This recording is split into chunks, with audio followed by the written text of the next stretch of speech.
Hello guys, in this video I am going to show you how to create a collage on the Pixelcut application. But first I just want to mention, don't forget to subscribe to my channel because at 10,000 subscribers I am going to show you my whole YouTube revenue statistics and growth strategy, how to make money online. Now let's jump into it. First of all, open the application on your phone.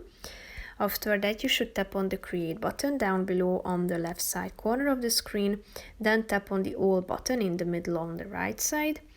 Then scroll down until you find the collages section and tap on it. Here you should select from these above sections, stories, square, rounded or circles, and then you can select from these options. Tap on the relevant one, then you will be directed to your gallery. Select two pictures and click on the add button in the upper right corner of the screen.